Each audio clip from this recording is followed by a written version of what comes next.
Selamat pagi dan hai semua. Okey, cikgu hari ni nak ajar tentang kata adjektif. Apa tu kata adjektif? Nanti cikgu cerita satu-satu je. Okey, kita tengok slide seterusnya. Okey? Semua dah sedia ke? Okey murid-murid, cuba tengok. Ada 9 jenis kata adjektif. Banyak kan? Jadi kata adjektif ni, dia ada kawan-kawan dia sekali dengan dia. Okey, nanti cikgu akan ajar satu persatu. Murid-murid dah bersedia ke tak tu? Kena dengar betul-betul tau.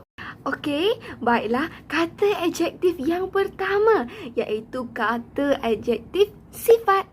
Okey, kata adjektif sifat ni dia bermaksud sifat ataupun keadaan seseorang. Okey, kita tengok. Yang pertama, gambar pertama tu apa? Dia buat good. Dia buat good, kiranya baik. Baik tu keadaan kita dalam keadaan yang baik. Contoh cikgu tanya, okey, murid-murid semua sihat? Sihat. Itu ialah keadaan. Contoh pula, apa khabar Ali? Ali pun jawab khabar baik cikgu. Maksudnya Ali tu dalam keadaan yang baik, sihat-sihat je. Okey? Okey, yang pertama iaitu baik. Okey, yang seterusnya ialah apa ni? Ni gambar apa tu? Gambar sang kancil. Betul tak? Dalam cerita yang pada zaman dahulu. Ni semua mesti kenal ni. Yang ni sang kancil. Sang kancil ni, dia apa sifat dia? Dia sangat, ya betul, dia sangat cerdik. Betul kan? Dia kecil-kecil je tapi dia mampu menewaskan raksasa gergasi yang besar tu. Dia boleh tipu. Dia pandai sangat-sangat menipu ataupun dia melarikan diri. Dia menipu gergasi tu yang besar tu ataupun harimau yang garang tu. Buaya-buaya semua tu yang jahat tu semua ditipu oleh kancil. Betul tak? Jadi kancil tu sangat bijak dan cerdik. Okey, itu sifat yang ada pada sang kancil. Okey, yang seterusnya gambar tengok tu. Kenapa dengan budak lelaki tu? Dia buat muka macam tu. Macam tu. Dia takut. Betul. Takut. Maksudnya dia takut. Masa tu keadaan dia masa tu dia takut sangat-sangat. Mungkin ada bunyi guru ke, ada cacing ke. Mungkin dia takut.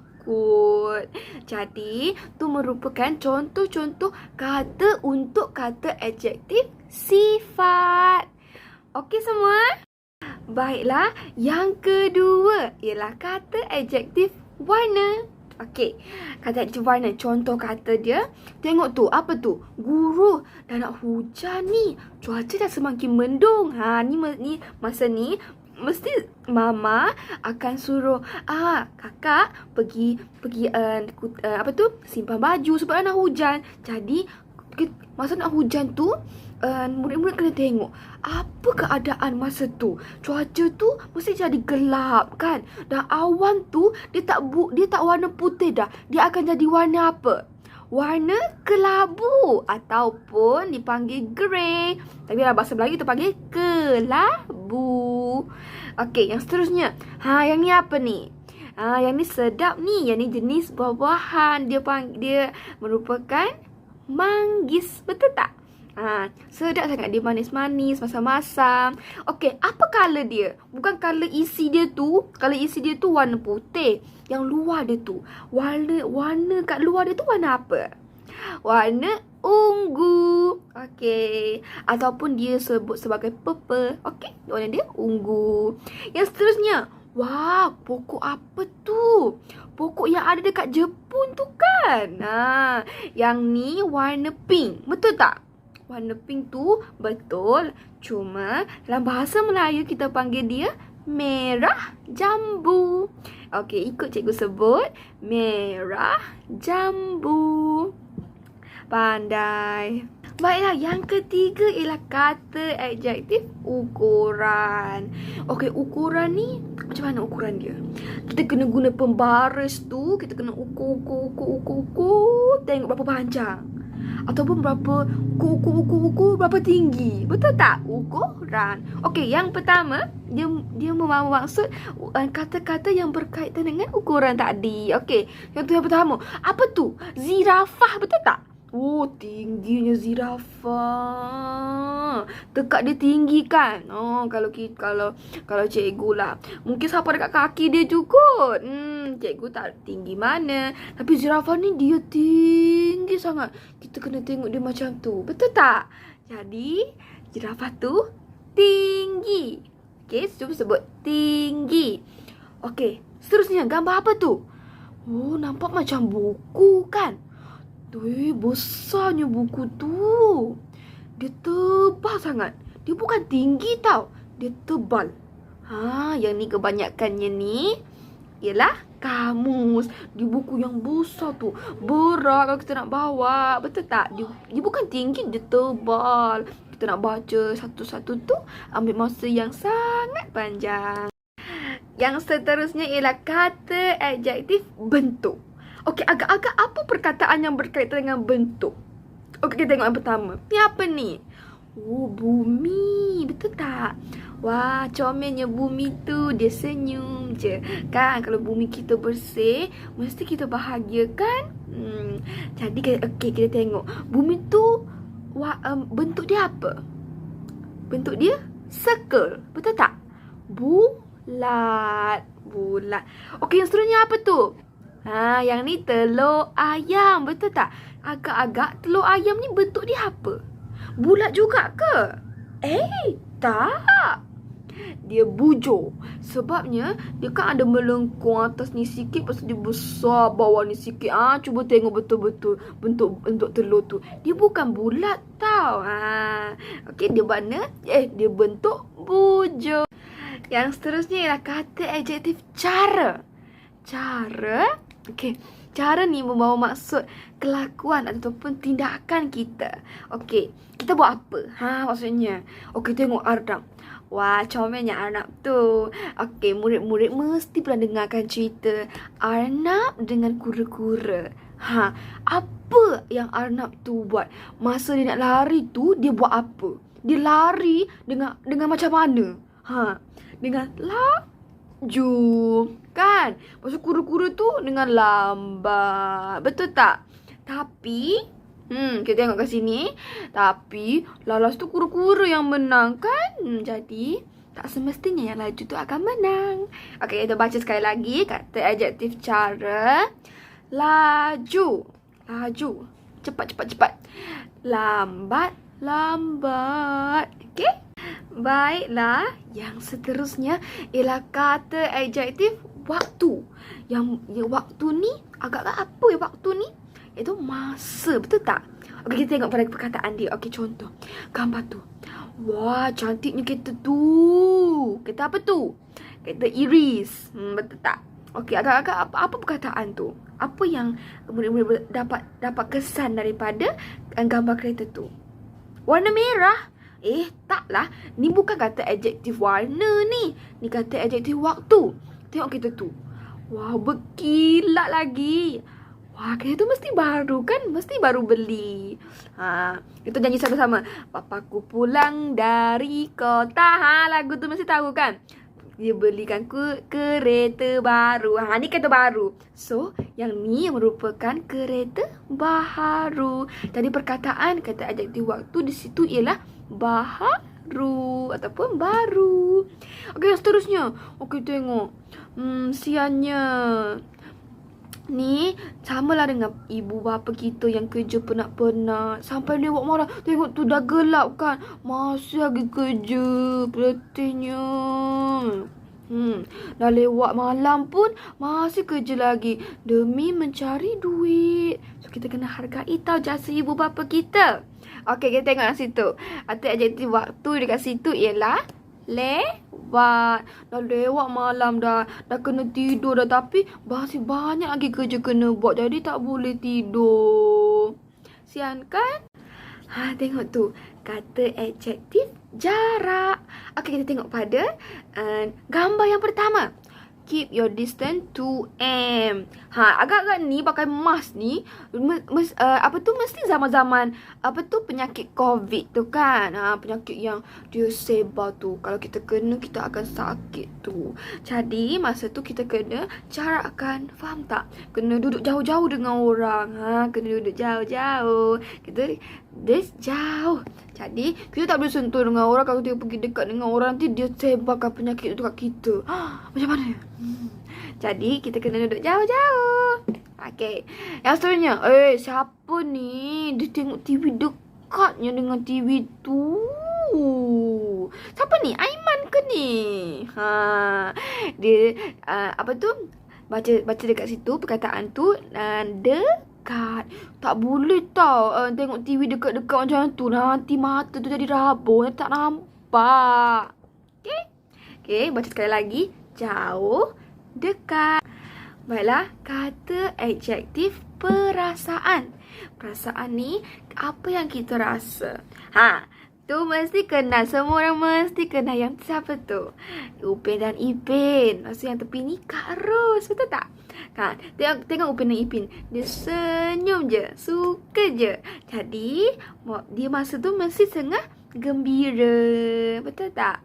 Dia main dengan kawan-kawan dia. Dia main dengan Fizi, Ehsan, Jajik, Mei tu. Masa tu dia gembira sangat. Tapi dia balik lewat sampai ke rumah tu. Kak Ros tu marah dekat dia orang. Betul tak?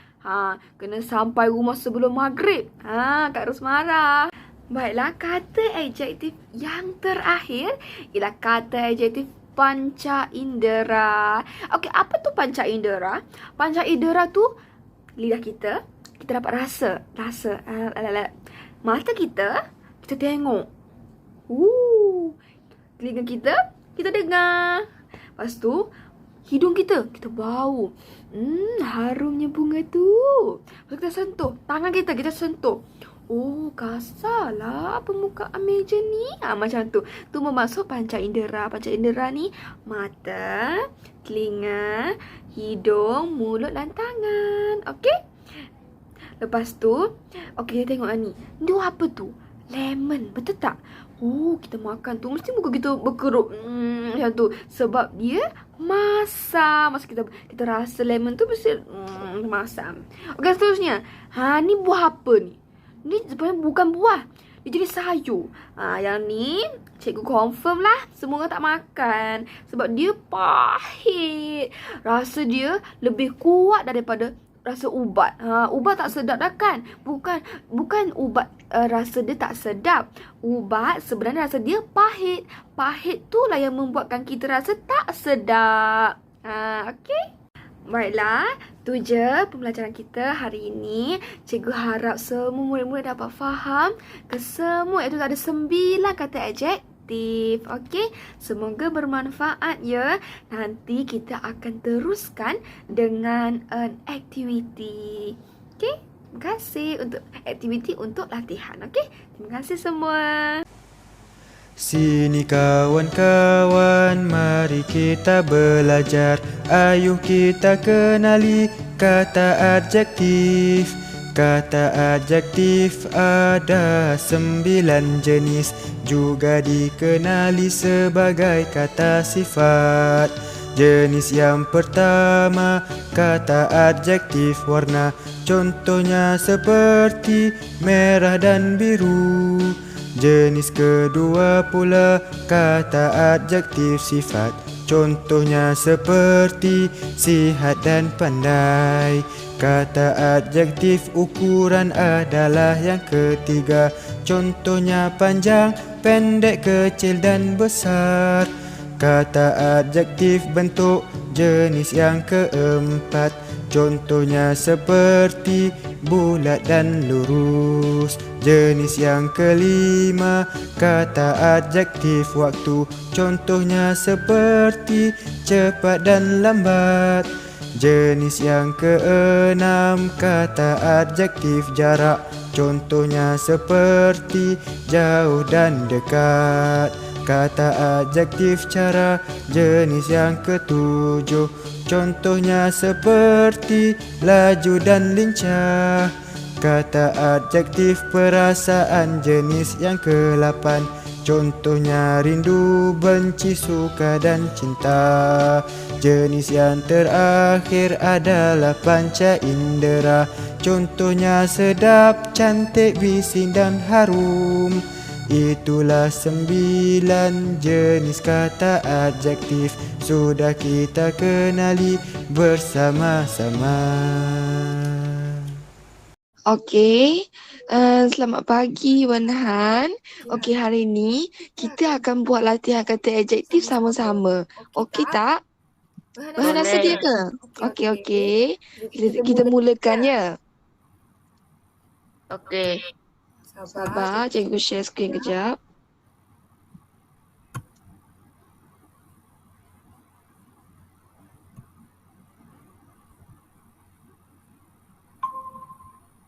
Okey, nampak Okey, tak skrin? nampak tak skrin tu? Nampak? Okey. Okey, Kita kita mula. mula. Okey. Okey, ni latihan dia, latihan kata adjektif. Jangan takut, kita akan buat sama-sama, okey? Okey.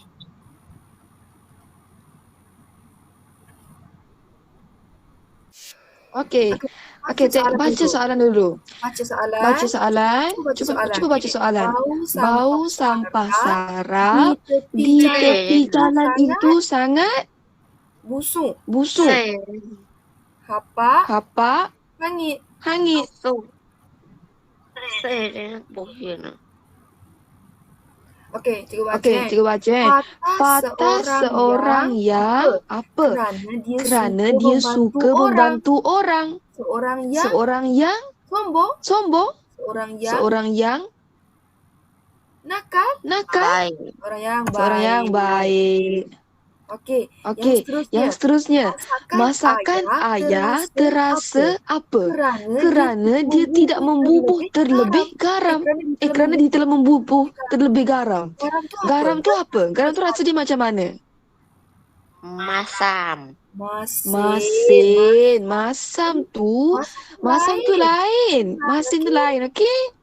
Okey, buku itu sangat kerana mempunyai 500 muka surat. Wow, buku tu sangat apa? Tebal. Tebal, bagus. Okey, yang seterusnya. Suara Zuraida sungguh apa? Apabila dia menyanyikan lagu kegemarannya. Suara. Macam mana kita nak Merdu. ungkapkan? Ya, betul. Merdu. Okey, Tania. Tu je. Tu latihan ni. Ada lagi latihannya. Kita teruskan latihan seterusnya, okey? Okey. Okey, tengok yang ni. Kita tengok yang ni. Okey.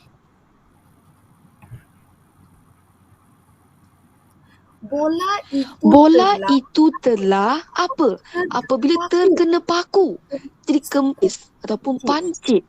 Bola tu dah jadi apa? Nampak tak? Cantik. Okey. Yang seterusnya ialah bau taman itu sungguh apa? Kita Tengok jawapan Bau bunga ros. Macam mana bau bunga ros tu? harum Harumkah? Harum. Harum. Okey, Keadaan jalan menjadi apa selepas hujan? Okey, hujan. Hujan ni basah. Okey, keadaan jalan tu akan jadi macam mana tu? Licin, lembut, Licin. licin. Okey. Yang seterusnya, kita tengok game yang lain pula. Sekejap Okey, Wan Han. Nampak tak skrin cikgu? Nampak? Okey. Okey, mula Nampak tak tulisan atas tu? Okey. Nampak? Nampak. Kita start Okey, kita start Okey. Air sirap itu apa? Kerana tidak dibubuh gula. Agak-agak air sirap rasa macam mana? Tawar ke lazat? Tawa. Okey. Okey. Okey, yang Okey, yang seterusnya, seterusnya, batu yang apa itu tidak dapat diangkat. diangkat, Abdullah. Macam mana Batu tu sampai tak boleh diangkat? Okey, tengok jawapan ni. Okey, Gemuk, gemuk, berat. Agak-agak batu tu macam mana? berat. Berat. Okey.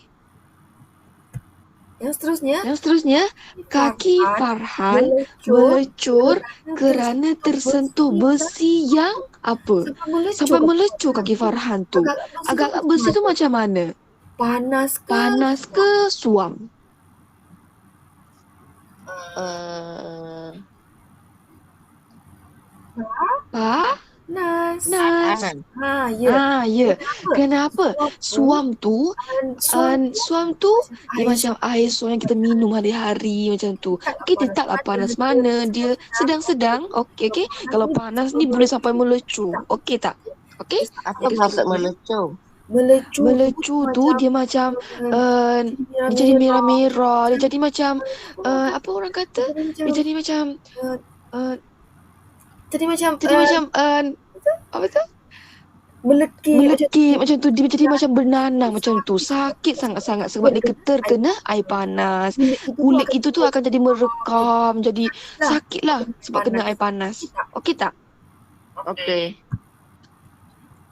Okey. Setakat tu je latihan yang kita akan buat untuk hari ini. Terima kasih ya. Terima kasih, cikgu. Okey, sama-sama. Salam sejahtera dan salam Malaysia Madani. Saya ingin membentangkan persembahan tugasan ketiga khusus pengantar pengajar pendidikan GPPP 1092. Okey, mula-mula kita tengok dahulu iaitu topik berkaitan dengan aspirasi murid. Yang pertama ialah berkaitan dengan pengetahuan. Okey, guru hendak memastikan murid mempunyai peluang untuk menguasai pelbagai ilmu pengetahuan dan bukannya hanya tertumpu pada satu mata pelajaran semata-mata. Contohnya, dalam bahan bantu mengajar yang saya hasilkan, murid bukan sahaja mempelajari kata adjektif yang terkandung dalam mata pelajaran bahasa Melayu, malah mereka turut terdedah dengan seni muzik. Okey, hal ini membolehkan mereka membuat perkaitan antara dua mata pelajaran tersebut dan dengan menggunakan seni muzik seperti nyanyian untuk membantu murid-murid mengingati satu topik pembelajaran. Okey, murid-murid turut diterapkan dengan kemahiran penyelesaian masalah ketika membuat latihan kata adjektif secara digital. Aktiviti latihan secara maya ini juga sejajar dengan kemahiran pembelajaran abad ke-21 yang dapat menggantikan latihan dalam buku semata-mata. Seterusnya ialah berkaitan dengan kemahiran berfikir. Menerusi kemahiran ini, murid mampu membuat perkaitan antara pelbagai pengetahuan dan mampu membina pengetahuan baharu. Contohnya, perkaitan antara kata adjektif panca indera dengan pengetahuan diri rasa manusia dalam mata pelajaran sains serta perkaitan antara kata adjektif bentuk dengan pengetahuan dalam mata pelajaran matematik. Murid akan mempunyai semangat ingin tahu dan belajar untuk terus mendapatkan pengetahuan sepanjang hayat. Contohnya, mereka berani melontarkan pertanyaan apabila mereka tidak mengetahui satu makna perkataan. Okey, pada masa yang sama, murid juga mempunyai kemahiran menyelesaikan masalah dan penaakulan. Misalnya, mereka membuat latihan secara digital akan mendorong murid-murid untuk berfikir aras tinggi apabila mereka perlu membuat pilihan daripada pilihan jawapan untuk dimasukkan dalam ayat dan membentuk ayat yang gramatis. Pemikiran aras tinggi akan mencabar murid untuk menginterpretasi, menganalisis atau memanipulasikan maklumat agar mereka dapat menyelesaikan sesuatu masalah dan mencetuskan ide baharu serta menggalakkan murid memacu pembelajaran kendiri. Seterusnya ialah kemahiran memimpin yang memerlukan kemahiran komunikasi yang dimiliki oleh murid membantu interaksi atau hubungan dengan guru dapat diwujudkan. Okey, buktinya keterampilan dalam komunikasi perlu ada dalam diri setiap murid agar berupaya memberikan pendapat dan hasrat secara lisan dan bertulis dengan jelas. Pembelajaran berkesan di sekolah melalui kurikulum dan co-kurikulum akan memberi ruang dan peluang kepada murid untuk berinteraksi, membina keyakinan diri, melaksanakan tanggungjawab, bekerjasama dan seumpamanya. Seterusnya ialah hala 7 pendidikan. Baiklah, yang pertama ialah akses kepada kejayaan. Setiap kanak-kanak di Malaysia tanpa mengira latar belakang sosial ekonomi dan kelompok etnik mempunyai hak untuk mendapat akses yang sama kepada pendidikan berkualiti bagi membolehkan mereka mencapai potensi masing-masing. Pembangunan dan kemajuan pendidikan yang diusahakan kerajaan harus dinikmati oleh semua, terutama kepada murid di kawasan pedalaman ataupun luar bandar serta kelompok minoriti. Melalui pendidikan dan kemahiran yang diperoleh di sekolah dapat membantu mereka untuk menempuh masa hadapan yang semakin mencabar selain mengeluarkan mereka serta keluarga daripada belenggu kemiskinan tegar. Murid yang mempunyai risiko tercicir perlu dibantu menerusi pelbagai inisiatif merangkumi pelbagai bantuan kewangan dan kemudahan fizikal, bimbingan motivasi dan kaunseling ibu bapa dan murid bagi mengekalkan mereka dalam sistem pendidikan. Kurikulum pendidikan bermatlamat membangunkan anak-anak secara menyeluruh merangkumi dimensi intelek, rohani, emosi dan jasmani seperti yang terkandung dalam falsafah pendidikan kebangsaan. Yang kedua ialah memupuk perpaduan dalam kalangan murid. Manusia yang dikenali sebagai sebuah negara yang berbilang kaum yang kaya dengan keunikan yang pelbagai. Sekolah merupakan tempat yang terbaik dalam usaha memupuk perpaduan dalam kalangan masyarakat kerana murid menghabiskan lebih 1/4 daripada masa mereka di sekolah semasa mereka berusia 7 hingga 17 tahun. Melalui interaksi dengan individu dari pelbagai latar belakang sosio-ekonomi, agama dan etnik, murid belajar memahami, menerima dan menghargai akan mewujudkan kesefahaman tolak ansur antara satu sama lain. Kesefahaman yang terbina akan terjalin perpaduan seterusnya membentuk identiti nasional. Perpaduan menjadi faktor utama dalam merealisasikan masyarakat yang terdiri daripada individu seimbang dan harmoni seperti yang dihasratkan dalam falsafah pendidikan kebangsaan. Yang ketiga ialah pelaksanaan berkecekapan tinggi. Keberhasilan murid merupakan indikator kepada kecekapan dalam pengurusan sistem pendidikan. Perbelanjaan besar untuk pendidikan menunjukkan komitmen tinggi kerajaan terhadap pendidikan. Maka pulangan iaitu keberhasilan murid perlu dimaksimumkan untuk setiap ringgit yang dibelanjakan. Dalam usaha mencapai aspirasi sistem pendidikan, pelaksanaannya akan dijalankan secara lebih bertanggungjawab dan akan menekankan penggunaan bajet yang diperuntukkan dengan lebih cekap dan berkesan bagi memaksimalkan keberhasilan murid. Seterusnya ialah berkaitan dengan implikasi pendidikan. Kita tengok dulu implikasi terhadap murid iaitu pembelajaran berpusatkan murid menggalakkan murid terlibat secara langsung dalam PDPR. Okey, murid akan belajar dalam persekitaran yang mempunyai kepercayaan asas bahawa semua murid boleh belajar dan boleh berjaya selain mempunyai lebih hak bersuara dalam membentuk pengalaman mereka. Guru juga akan menggalakkan murid menyuarakan pendapat mereka supaya guru tahu gaya pembelajaran yang terbaik untuk setiap murid. Okey, contoh gaya pembelajaran yang ada ialah visual, auditori dan kinestetik. Jadi guru ni perlu bekal untuk mengesan gaya pembelajaran yang sesuai untuk setiap murid. Mungkin bukan untuk setiap murid tapi untuk membantulah murid-murid yang menghadapi masalah pembelajaran. Seterusnya ialah murid ni dia mampu bergaul dengan individu dari semua latar belakang. Okey, strategi pengajaran dan pembelajaran yang berpusatkan murid dilaksanakan secara berkesan yang melibatkan kurikulum dan co-kurikulum bagi menggalakkan murid untuk berusaha meroka serta membina pengetahuan dan kemahiran baharu.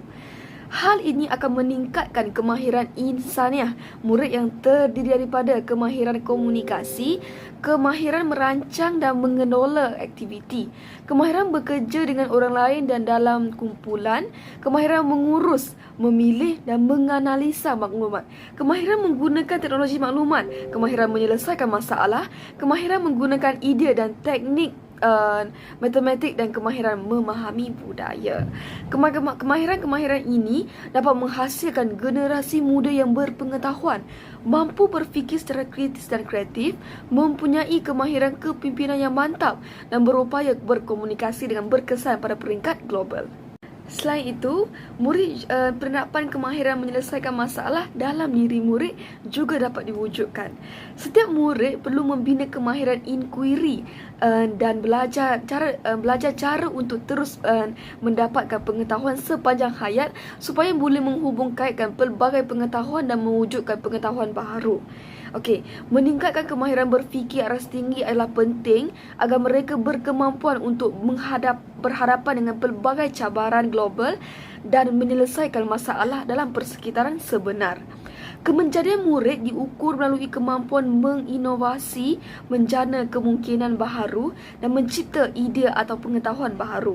Murid juga perlu mewujudkan ataupun menunjukkan kemampuan menganalisis maklumat, menjangka masalah dan mendekati isu serta secara kritis, logik, induktif dan deduktif bagi mencari penyelesaian dan akhirnya membuat keputusan. Terusnya ialah implikasi terhadap guru itu sendiri. Okey, guru perlu berkemampuan ataupun berupaya merancang dan melaksanakan proses pengajaran dan pembelajaran serta memastikan pencapaian maklumat dan objektif yang ditetapkan. Bagi mencapai kecekapan dalam pengurusan dan pengajaran dan pembelajaran, maka perlulah kebijaksanaan dan penelitian dalam perancangan, pengawalan, bimbingan, dorongan dan penilaian. Okey, contoh di sini saya membimbing murid ketika aktiviti menjawab latihan kata adjektif dan masih memberi peluang kepada murid untuk mengemukakan jawapan berdasarkan kefahaman mereka sendiri serta membuat pembetulan diikuti penerangan sekiranya murid tersebut memberikan jawapan yang salah. Terusnya, guru juga perlu bersifat kreatif dan inovatif untuk menghasilkan aktiviti pembelajaran yang menarik. Guru harus berani meneroka pelbagai cabang ilmu untuk mempelbagaikan kaedah dan teknik pengajaran berkesan bagi memastikan diri mereka dilengkapi dengan kemahiran pedagogi bersifat holistik serta kreatif dan inovatif dalam pengajaran. Hal ini penting bagi mewujudkan suasana pembelajaran yang mendorong setiap murid yang pelbagai kebolehan mampu mencetuskan ide baharu dan berkemampuan untuk menyelesaikan masalah. Seterusnya, guru juga perlu berani mencuba dan meneroka ilmu teknologi maklumat dan komunikasi untuk mengaplikasikannya dalam pengajaran. Guru perlu menggunakan pengetahuan tentang isi kandungan mata pelajaran, pengajaran dan pembelajaran serta teknologi untuk memudahkan cara dan mencetuskan pengalaman pembelajaran yang kreatif dan inovasi murid dalam interaksi bersemuka dan persekitaran maya. Terusnya ialah berkaitan dengan kelebihan di sebalik bahan bantu mengajar yang telah saya hasilkan. Okey, menerusi bahan bantu mengajar saya, guru ni mampu hanya berperanan sebagai pembimbing, pendorong dan penilai, manakala murid sebagai pembelajar aktif. Okey, guru ni dia mampu membimbing pelajar untuk setiap jenis kata adjektif dengan menyediakan gambar bagi setiap perkataan dan memberi bimbingan kepada pelajar untuk mengeja perkataan dengan betul. Okey, pada masa yang sama, guru juga bertindak sebagai pendorong bagi meningkatkan motivasi murid dengan menunjukkan semangat yang perlu yang padu untuk menarik minat murid agar terus belajar. Okey, dan guru ni juga berperanan untuk menilai dan mengesan tahap kefahaman murid melalui permainan digital. Dan manakala murid pula sebagai pelajar aktif, guru ni memberi peluang kepada murid untuk mencuba dan memberi jawapan kepada soalan yang telah guru sediakan. Pada masa yang sama, keupayaan meningkatkan kepakaran teknologi dalam kalangan guru maupun murid. Okey, guru berpeluang untuk mencuba kaedah pengajaran yang baharu. Okey, pelbagai wadah digital yang boleh diaplikasikan bagi menghubungkan guru-guru dan murid-murid dan dari mana-mana rantau untuk tujuan pelaksanaan PDPR. PDPR dapat dilakukan di mana-mana sahaja dan pada bila-bila masa dengan syarat capaian internet yang sentiasa stabil. Okey, bukan itu sahaja, suasana pembelajaran juga akan menjadi kian menarik dan mampu menerapkan semangat belajar dalam kalangan murid kerana murid-murid berpeluang merasakan sesuatu yang lain daripada buku teks yang agak membosankan lah. Okey, proses yang seterusnya ialah proses pengajaran dan pembelajaran lebih interaktif dan mudah. Okey, bahan bantu mengajar saya ni telah diselitkan dengan pautan gambar, kartun, muzik dan animasi yang mampu menarik perhatian para pelajar. Bahan bantu mengajar saya akan tersimpan dalam pautan YouTube. Maka perkara ini akan memudahkan murid-murid untuk mengulang kaji pelajaran kerana ia dapat ditayang berulang kali sehingga murid-murid betul-betul memahami topik yang dipelajari. Pelajar juga boleh mencari sumber pembelajaran yang lebih banyak berbanding dengan hanya bergantung pada buku teks.